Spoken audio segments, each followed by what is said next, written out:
बिस्मिल्लाहि वस्सलातु वस्सलामु अला रसूलिल्लाह। अस्सलामु अलैकुम वरहमतुल्लाहि वबरकातुहू। दोस्तों, सर्दियां हो और पंजीरी न बने, ऐसा हो सकता है क्या? लेकिन अक्सर घर पर बनाई हुई पंजीरी या तो नरम पड़ जाती है या ड्राई फ्रूट्स जल जाते हैं या फिर वो असली जायका नहीं आता जो हम बचपन से खाते आ रहे हैं। तो आज ऐसा करते हैं कि इस परेशानी को कर देते हैं खत्म।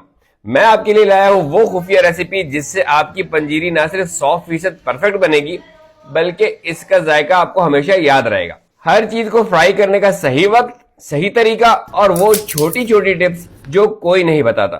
चलिए शुरू करते हैं। सबसे पहले हमने लेनी है एक अदद लोहे की कढ़ाई। मेरे पास जो लोहे की कढ़ाई है उसकी चादर पतली है, लेकिन अगर आपके पास मोटी चादर वाली लोहे की कढ़ाई हो तो आप उसको भी इस्तेमाल कर सकते हैं। अब इस लोहे की कढ़ाई में हम डालेंगे 3 खाने के चम्मच देसी घी। बिस्मिल्लाह। आपको पता ही है कि पंजीरी की जान जो होती है वो होती है ड्राई फ्रूट्स में, और इन्हें फ्राई करना एक आर्ट है। सबसे पहली गलती जो लोग करते हैं वो सब ड्राई फ्रूट्स एक साथ। हम ऐसा बिल्कुल नहीं करेंगे। जैसे ही घी हल्का गर्म हो जाएगा और पिघल जाएगा, इसमें हम डालेंगे हमारे सख्त ड्राई फ्रूट्स। यहाँ देखिए, ये मैंने 250 ग्राम बादाम लिए हैं, ये इसके अंदर चले जाएंगे। और ये 100 ग्राम पिस्ता, ये भी इसके अंदर चला जाएगा। साथ ही मैंने लिए हैं 200 ग्राम काजू, इसको भी इसमें शामिल कर देंगे। 200 ग्राम अखरोट, ये भी इसमें चला जाएगा। और 200 ग्राम मूंगफली, ये भी इसके अंदर चली जाएगी।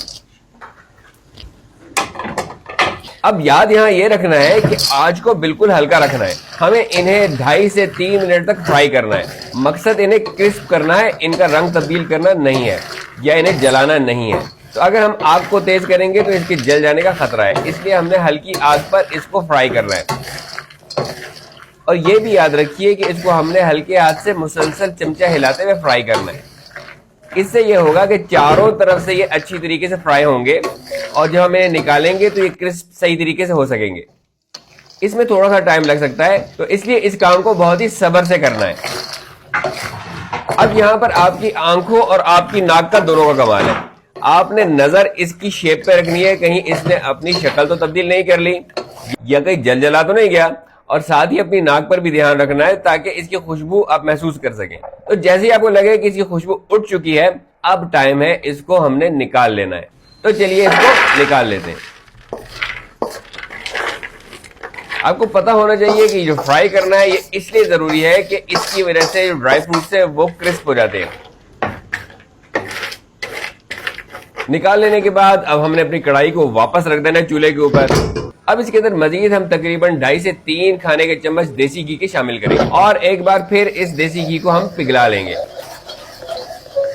अब जो बारी है वो है थोड़ी नाजुक चीजों की, और तकरीबन 200 ग्राम यहाँ पर मैंने चने ले लिए हैं, ये भी इसके अंदर चले जाएंगे। तो अब यहाँ पर ये देखिए, मैंने 200 ग्राम किशमिश ले ली है, ये किशमिश इसके अंदर चली जाएगी। साथ ही यहाँ पर मैंने 200 ग्राम चार मगज लिया है, ये भी इसके अंदर चला जाएगा। तकरीबन 150 ग्राम 130 ग्राम अलसी के बीज हैं, ये इसके अंदर चले जाएंगे। और अब हमने करना है इन सबको भी फ्राई, लेकिन बहुत एहतियात से, और इनको ज्यादा से ज्यादा 1.5 से 2 मिनट तक हमने फ्राई करना है। लेकिन उसी तरह से दोबारा इसको हिलाते हुए, यानी इसको एक जगह नहीं छोड़ना, आराम से हिलाते रहना है और फ्राई करते रहना है ताकि कोई भी चीज किसी भी तरफ से जले नहीं और चारों तरफ से एक तरह से फ्राई हो जाए। तो तकरीबन 1.5 से 2 मिनट में ये अच्छी तरीके से फ्राई हो जाएंगे। इससे ज्यादा टाइम देंगे तो ये जल सकते हैं और जलाना हमारा मकसद नहीं है। और किशमिश भी अगर जल जाए तो आपको पता है मीठा जायका अगर कड़वाहट में तब्दील हो जाए तो कितनी बुरी बात होगी। इसलिए हमें इसको देख के करना है, और जैसे ही हमें वही खुशबू आने लगे और हम देखें कि इसका टेक्सचर कोई तब्दील तो नहीं हुआ, हमने इनको भी सबको निकाल लेना है। दोस्तों, मेरी वीडियो को आपने लाइक जरूर करना है और शेयर भी करना है अपनी फैमिली और फ्रेंड के साथ, हमें बहुत अच्छा लगता है। तो जो भी दोस्त मेरी वीडियोस पर कमेंट करते हैं, लाइक करते हैं, शेयर करते हैं, उन सबका बहुत बहुत शुक्रिया। अब एक बार फिर कढ़ाई हमारी जाएगी चूल्हे के ऊपर, और इसके अंदर हम तकरीबन 1.5 से 2 खाने के चम्मच घी डालकर, यानी देसी घी डालकर गर्म कर लेंगे, उसको पिघला लेंगे। और अब बारी आती है असल चीज की, यानी इसके अंदर हम शामिल करने जा रहे हैं गोंद। यहाँ पर जो मैंने गोंद ली है वो मैंने किकर की गोंद ली है। तो जो हम किकर की गोंद लेते हैं तो वो जरा मोटी मोटी होती है। तो मैंने क्या किया कि मैंने इसको थोड़ा सा पहले चॉप कर लिया ताकि जिसका मोटापन है वो खत्म हो जाए और ये छोटे छोटे टुकड़ों में तकसीम हो जाए। तो ये देखिए, ये मैंने थोड़ी सी गोंद ली है और ये मैंने इसके अंदर शामिल कर दिया। अब हम इसे थोड़ा थोड़ा डाल के और इसको फ्राई करते रहेंगे, चाहे 3 हिस्सों में फ्राई हो चाहे 4 हिस्सों में फ्राई हो, और हम इसको निकालते रहेंगे। कि इस गोंद को इस तरह से फ्राई करना है कि इसको बैचेस में करना है, थोड़ी थोड़ी गोंद डालते जाएंगे और इसको फ्राई करते रहेंगे। असल में हमने इस गोंद को खेल करना है, यानी ये इसकी जो चिपकन है वो खत्म करनी है। थोड़ी बहुत चिपकन शायद बाकी फिर भी रह जाती है, लेकिन ज्यादातर चिपकन इसकी खत्म हो जाए। और हमने इसको ज्यादा देर तक इसके अंदर नहीं छोड़ना, क्योंकि अगर ज्यादा देर तक छोड़ेंगे तो ये भी जल सकती है और जलने हमने इसे देना नहीं है। और थोड़ी देर में, बस चंद सेकंड्स में ही ये खील हो जाएगी। हम इसको थोड़ा सा उल्टेंगे पलटेंगे ताकि ये चारों तरफ से फूल जाए। तो बस जब ये इस सूरत में आ जाए तो हमने इसको निकाल लेना है। बिस्मिल्लाहिर्रहमानिर्रहीम।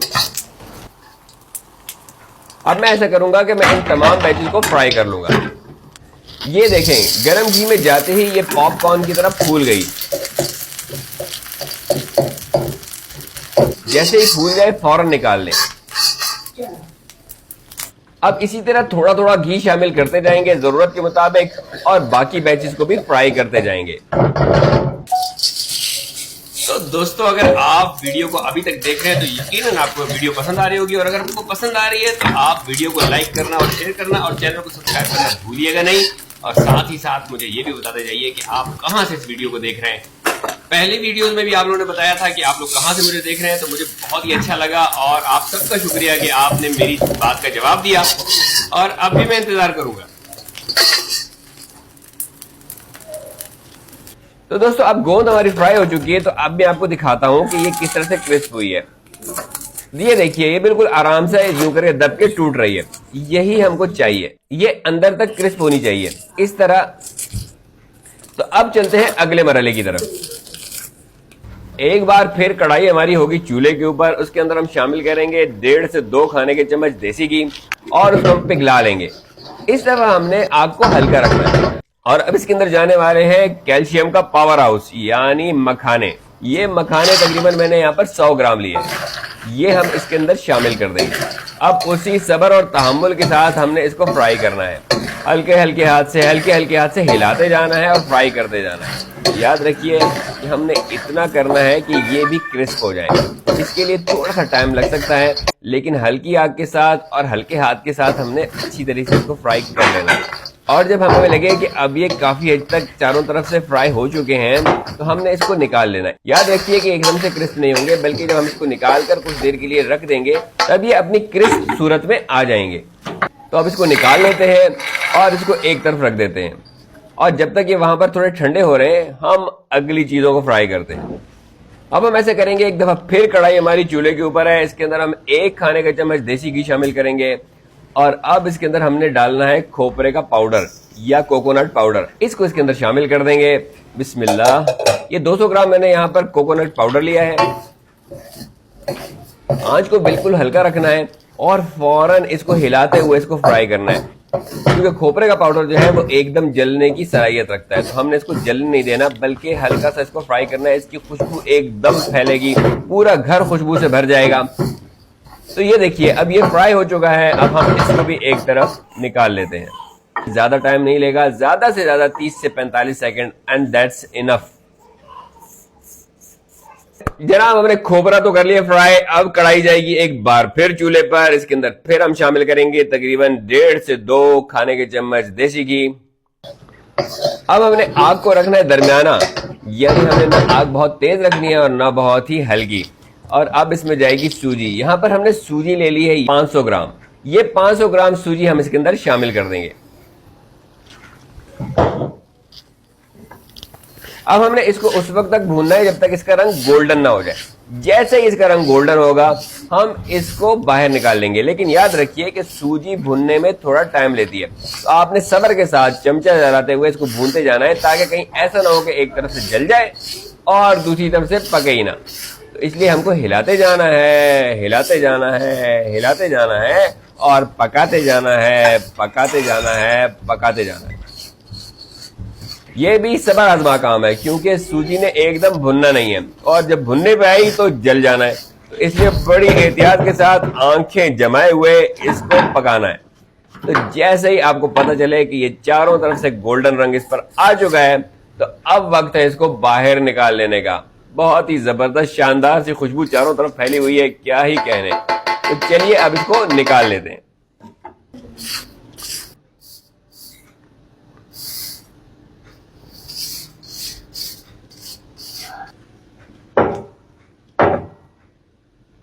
तो अब जबकि हमने सूजी भी भून लिया है, तो क्यों ना मैं आपको दिखा दूं अपने मखाने कि वो किस तरह से क्रिस्प हुए हैं, क्योंकि कुछ देर गुजर चुकी है। यहां देखिए, ये देखिए, जब मैं इसको उठाऊंगा और आपके सामने इसको दबाऊंगा तो ये देखिए बिल्कुल क्रच की आवाज के साथ ये टूट जाएंगे। तो यही चीज हमको चाहिए। तो दोस्तों अब बारी आती है शीरा बनाने की। शीरा बनाने के लिए हम एक दफा फिर कढ़ाई को रखेंगे चूल्हे के ऊपर। और अब यहां पर देखिए, ये मैंने ले ली है शक्कर, जो कि लिया है मैंने 500 ग्राम। ये 500 ग्राम शक्कर इस कढ़ाई में चली जाएगी। बिस्मिल्लाह।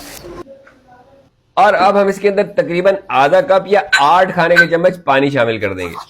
और पहले हम अच्छी तरीके से शक्कर को इस पानी के अंदर मिक्स कर लेंगे और इसके नीचे हल्की सी आग जला देंगे और आहिस्ता आहिस्ता इसको हिलाते रहेंगे यहां तक कि ये अच्छी तरीके से इस पानी के अंदर घुल जाए।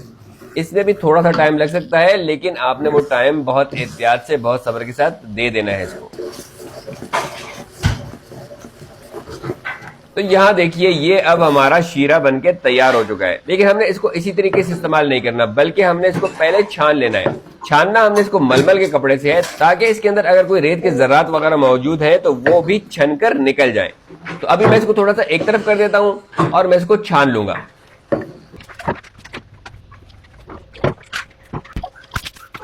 तो अब बारी आती है पीसने की। तो अब हमने बारी बारी तमाम चीजों को जिस सीक्वेंस में हमने भूना था उसी सीक्वेंस में हमने उसको पीसना भी है। हमने उसे पीसना है दरदरा, बारीक नहीं पीसना। बारीक उस सूरत में पीसेंगे कि अगर सामने वाली ऑडियंस जो हमारी जो खाने वाले हैं वो बुजुर्ग हो और वो बिल्कुल ही कुछ चबा ना पा रहे हो, तो हम उसको बिल्कुल बारीक पीस लेंगे। अदरवाइज इसको हमने दरदरा ही पीसना है। इसके लिए आपके पास होना चाहिए चॉपर, क्योंकि अगर हाथ से पीसेंगे तो पीसते पीसते बहुत टाइम लग जाएगा। तो इसलिए चॉपर में से दरदरा पीसना आसान भी है और ये जल्द भी हो जाएगा। याद रखिए, इसमें से मैंने थोड़े से ड्राई फ्रूट्स निकाल लिए हैं ताकि वो बाद में गार्निशिंग के लिए इस्तेमाल हो सके। ये सारे के सारे ड्राई फ्रूट्स चले जाएंगे चॉपर के अंदर और अब हम इसको चॉप कर लेंगे। ये देखिए जनाब, ये चॉप हो चुके हैं और यहां देखिए बिल्कुल दरदरी हालत में है। बस इसी तरीके से हमने इसको चॉप करना है। इसको चॉप कर लेने के बाद हम एक कोई बड़ा बर्तन लेंगे और उस बड़े बर्तन के अंदर हम इसको निकाल लेंगे। मैंने यहां पर एक बड़ी सी कढ़ाई ली है, इस कढ़ाई के अंदर इसको शामिल कर दूंगा। इसके बाद जो मैंने अगला बैच फ्राई किया था उसको हम चॉप करेंगे और उसको भी इसी तरह से दरदरा सा चॉप कर लेंगे। सारी चीजें जाएंगी चॉपर के अंदर और फिर चॉप कर देने के बाद हम इसको निकाल लेंगे। ये देखिए, अब टाइम है इसको निकालने का। ये भी चली जाएंगी तमाम चीजें हमारी कढ़ाई में और हम इसको अच्छी तरीके से फैला देंगे।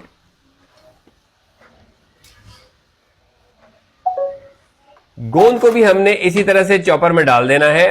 बिस्मिल्लाह।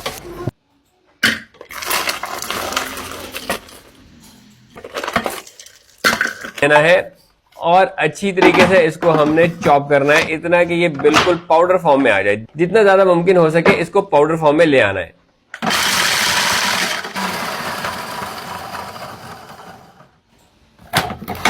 और बस ये देखिए, गोंद भी अब पाउडर फॉर्म में बनके तैयार हो चुकी है।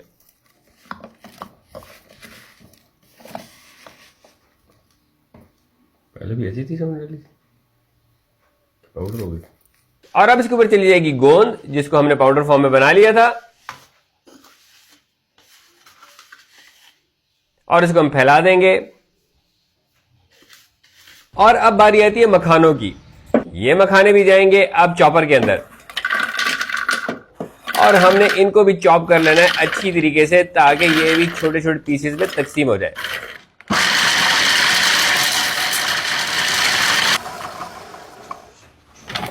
और ये देखिए, ये अब हमारा चॉप होकर तैयार है। तो अब इसको हम निकाल लेते हैं।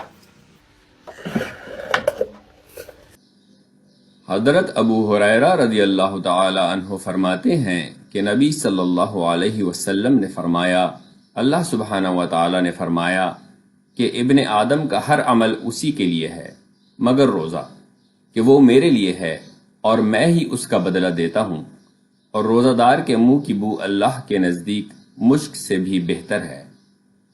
ये मखाने भी हम इसके अंदर यूं करके शामिल कर देंगे और इनको भी इस तरह से फैला लेंगे।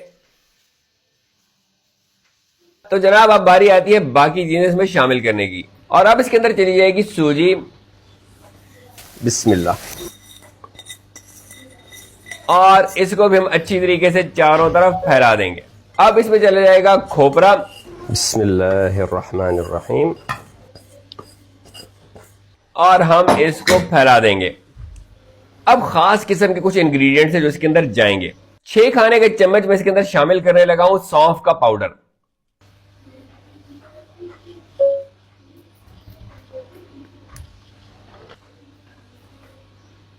और अब इसके अंदर जाएगा कमरकस। यहां पर देखिए जो असल हालत में कमरकस होता है वो इस तरह से होता है, लेकिन हमने इसको इस तरह से शामिल नहीं करना, बल्कि हमने इसको पीस लेना है। और ये देखिए ये पिसी हुई हालत में कमरकस मेरे पास है। ये जो पिसी हुई हालत में कमरकस है इसको मैं तकरीबन 2 खाने की चम्मच इसके अंदर शामिल कर दूंगा। ये कमरकस आसानी से पंसारी की दुकान पर मिल जाता है, अगर आप जाके वहां पर उनसे तकाजा करेंगे तो वो आपको आराम से दे देंगे।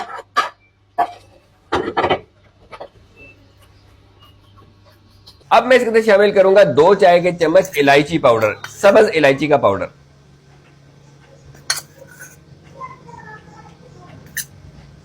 बिस्मिल्लाह।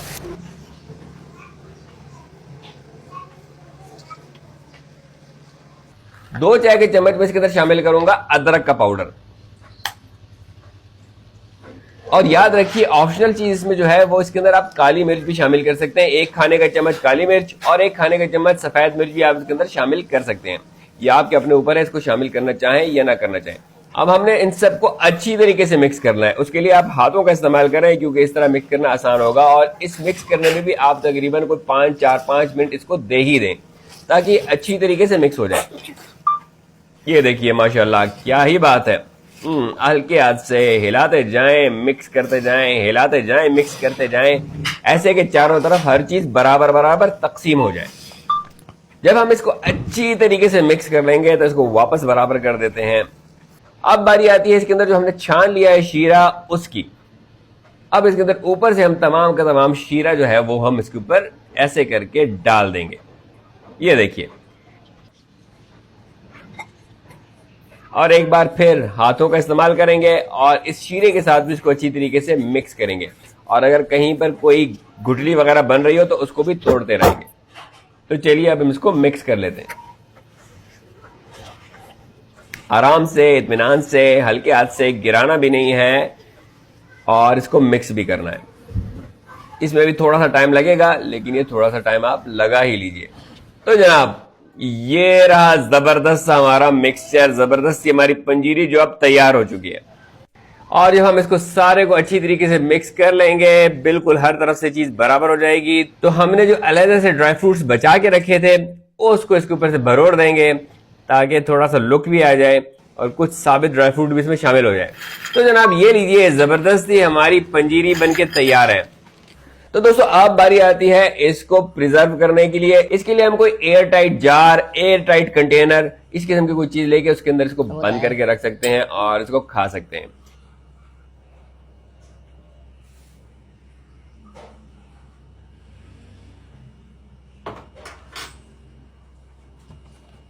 तो यहां देखिए अब मैंने ले लिया ये एक अदद कंटेनर। इस कंटेनर के इसके अंदर मैं शामिल कर दूंगा। ये एक एयर टाइट कंटेनर है। इसको इसके अंदर डाल के तो हम इसको रख सकते हैं।